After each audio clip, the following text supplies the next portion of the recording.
Hello friends, once again, I'm Dr. Jesus Guercucos and this is my YouTube channel. Today we have a great conversation. It's an interview with a wonderful guest. She is Miss Jeanna Bamburg. She has a bachelor degree in business administration and she also has a master degree in business administration with a concentration in networking. But more important than that, she has been in the healthcare system for past 25 years. For the past 10 years, she has been the CEO of a hospital. She has been the CEO of the HCA Houston Healthcare Southeast, the hospital that I worked for the 3.5 years as a surgical first assist, and that was the place where I have the opportunity to meet her. But now she was elected as a CEO of the Women's Hospital of Texas, one of the biggest hospitals in the nation. So Miss Jeanna Bamburg is an experienced leader that have been working for the Board of Trustees in the healthcare in the state of Texas, and she has a lot of information to share with you guys. We dedicate this interview. I had the wonderful opportunity to go to her home and have a very nice conversation regarding networking and the importance of having the opportunity to connect with people in the administration business of the healthcare system in the United States, because they can really help you to get a connection and get an opportunity to start your career in the United States, not only to match in a residency program, but as well to have some to have a job opportunity or any other kind of opportunity. So please, before starting, remember, subscribe to my YouTube channel. You can see my previous videos, and you can like and comment, so you can share any question that you have, or that we can do another videos with different topics. Okay, so please stay connected. This is gonna be a very nice video. Okay, so no anything else to say, so let's start. Okay, hey guys, so I'm here, as I mentioned before, with Miss Jeanna Bamburg, the CEO of the hospital that I was working for the last 3 years. She's a lot of experience. She's the CEO now, as I told you in the introduction. So I'm here at her house. Thank you very much for inviting me and having me here. So I wanted to share with all the people that are watching this video, because I think meeting you and having this connection with you and having you in my network, I think was a fundamental part of getting matched into my new hospital now in Florida. So that's why when I talk to these people about networking and the importance of networking. So one of the questions that I had a lot on my social media is how a person like me or like these people that is watching this video, like from other countries, that they don't know who are you and they haven't texted you never in your life. So how can they approach you, because you are CEO, you are a big important person in the US healthcare system. So how should I approach you, and what is the best way? Like a phone call, a text, a personal email, through your assistant, LinkedIn, social media? What's the best way for you? I think the easiest way, without going through a gatekeeper like an assistant, is directly on LinkedIn. I will tell you that I don't know the exact percentage of hospital CEOs or healthcare CEOs who have a personal LinkedIn. It's more than it was before. It's not super high yet, but that's a direct way to connect, obviously, directly to someone's phone. And then just send a request, hey, can we connect, kind of thing. And then the people that I know the most that I don't know in person are people I can see who either like my posts, not as much like though as comment, and make some sort of an affirmation comment, or pose an interesting point about whatever I am posting on LinkedIn. And after several times, you can start to, I recognize people's names. And then when that person sends me a direct message and says, hey, would you mind, spending a few minutes with me on the phone, or can I pick your brain about this? Then I'm certainly more likely to do that. And then I start usually by email, let me know kind of what I can help you with. Executives' time is very, very busy. It's a 24/7 operation, so hospitals run 24/7, which means I'm responsible for things that happen, around the clock, and meetings happen from early in the morning until dinner's late at night. So the opportunity to have an executive's time is really a unique gift that they're giving you. So what can you give them, kind of in return? If you see that they're always posting about a certain thing, is there an interesting article that you can send? One person connected with me on LinkedIn and sent me a book. Just sent it, via Amazon and put a little note in there. I never met this person in my life, but they sent a book. I read the book, and I'm connected with them, and I've been able to help them to get networked with other people. So it's just a little idea. I mean, the book probably cost $12. It's not a huge thing, but it's a way to differentiate yourself. Also, people don't write handwritten notes anymore. It's super easy to sit behind your laptop and send an email and hit send and be like, well, I sent her an email. Well, so did 20,000 other people. So if you handwrite a note, and sign it and put a stamp on it, and it comes in my mail, you would be surprised how few pieces of mail actually make it to the CEO. So there's a lot of mail that comes, but a clerical person or administrative assistant will pull it and do whatever needs to be done with it. But if it's a note addressed to me, especially if you write personal on the outside and you address it to me, that note is going to get in my hands, period. So I will read the note because people don't send notes a lot. So that's another way to differentiate yourself. That's a very nice tip. Yeah, it is a very nice tip. So I would like as well, most of the people, people probably doctors from Latin America or doctors from overseas, even people in China, India, Pakistan. So our system, usually the people who take care of the hospital is the director of the hospital is a doctor in our countries.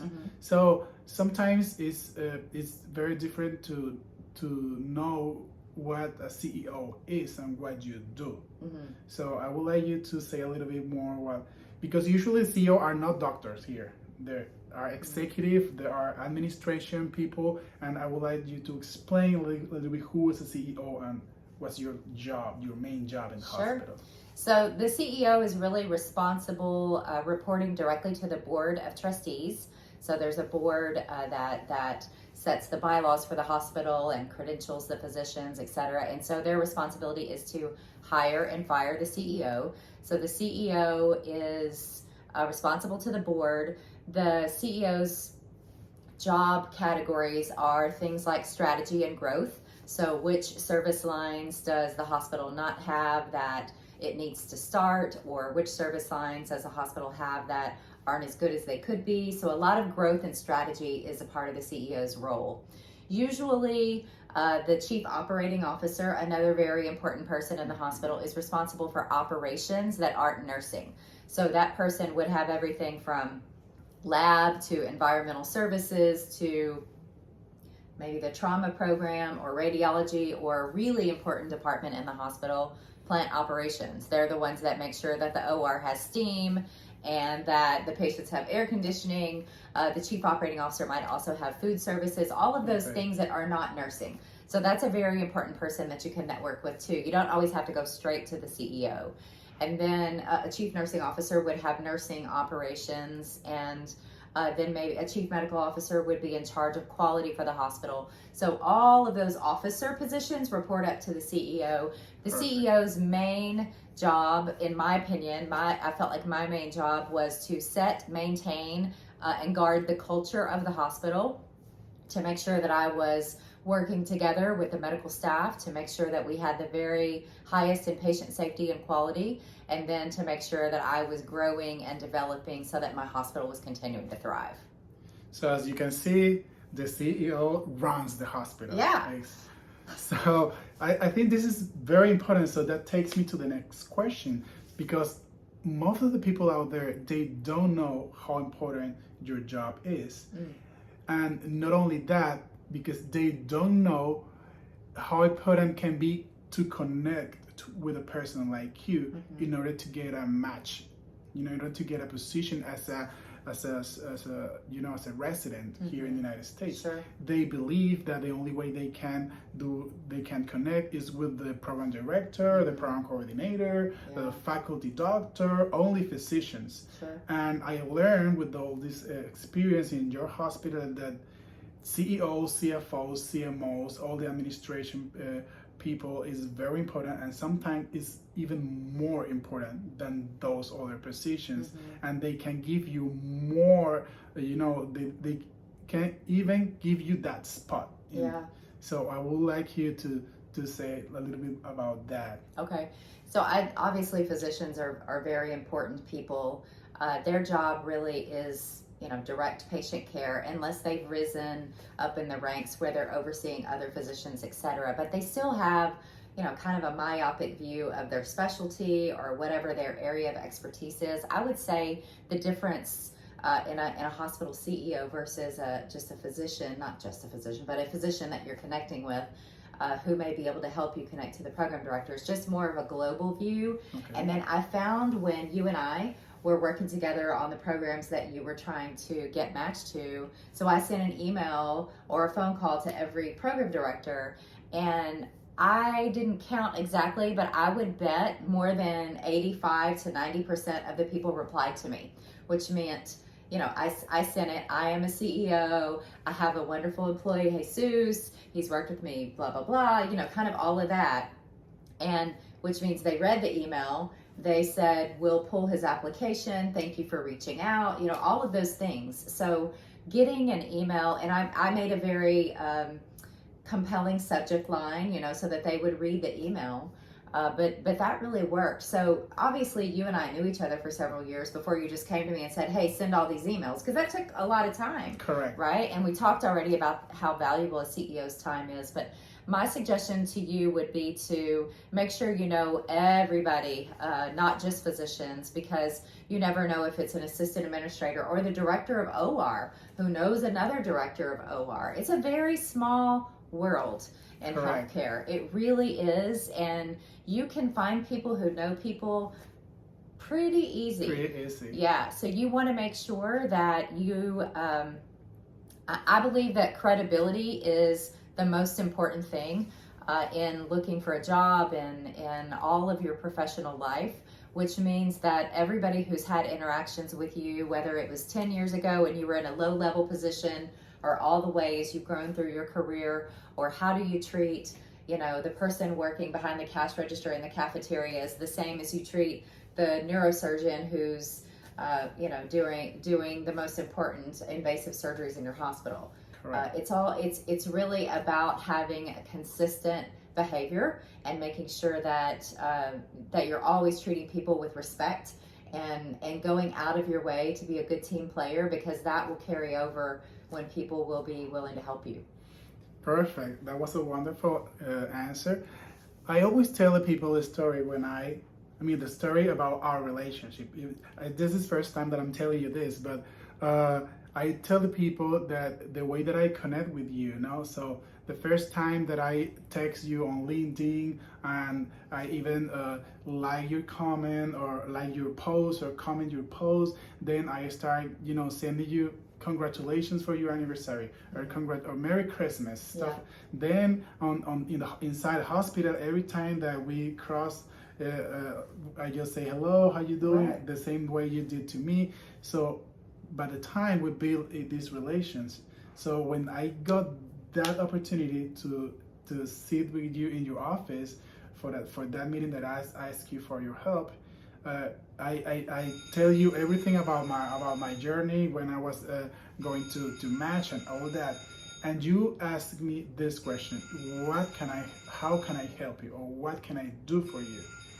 But that moment I had a folder with the emails. I was prepared for that question.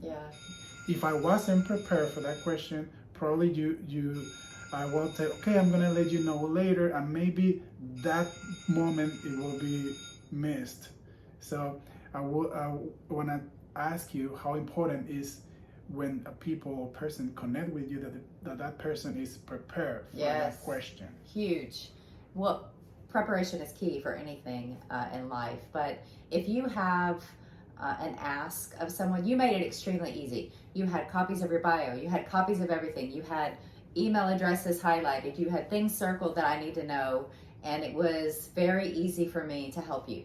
You didn't make it hard for me where I had to really go out of my way. But especially if you get time with someone who doesn't have much time, you want to make sure that you are ready for any possible scenario that they may put in front of you. And if you're lucky enough to have someone say, how can I help you? Then just like you did, you were here, you know, and thank you very much. And then you connected with me several times. You brought me some candy as a thank you, just little stuff. But I will not forget the opportunity to help you. And I'm going to be watching you in your career, and I'm going to see when you're a surgeon, and I'll be very proud, feeling like I had a piece of that. So there's a lot of people like that. So you should definitely capitalize on that. So that's another very important thing. You have to be thankful, and you have to, after you connect with a person and you ask for something and that person really help you, you have to follow that relationship. It doesn't stop there because you had what you needed. Right. So this is, for example, we're sitting here because we already built this relationship, and now we have projects together. We can start doing other things in the future. So I think that's very important. Don't stay with that. You have to, follow up with your career, because you never know. Probably I'm gonna be working with you in the next 10 years. I would love that. I would love that. Yeah, and I don't think it's very hard for you to differentiate yourself. I mean, even a little piece of Venezuelan candy. I mean, I remember that, and that wasn't expensive. It doesn't, but it was the gesture, and it was you connecting to this is who I am, and this is where I'm from, and this is where I want to go, and I would love for you to help me. And I, of course, was happy to do that. Correct. Well, thank you very much for this beautiful moment. I hope this video helped a lot of people to connect with people like you. And I would like you to, if you have other pieces of words for advices for people that are just starting this career, to just tell them how important is networking, and how important is, to show yourself and show your skills to everyone in order to get whatever you want in your life. I really think that persistence is key. One of my very, very favorite quotes is, "Nevertheless, she persisted." And that just means to me that no matter what comes up as a barrier, you find a way to go through it, around it, under it, over it, whatever it is. You have a goal in mind, and you have a gift to give to patients. There's got to be a way to make it happen. So I would encourage you to just knock on every door you can, and try as hard as you can, and never give up. And good luck. Thank you. Thank you, guys. I hope you enjoy, and see you in the next video. Bye-bye. Good luck. Thank you, Jeanna. Yeah, thank you.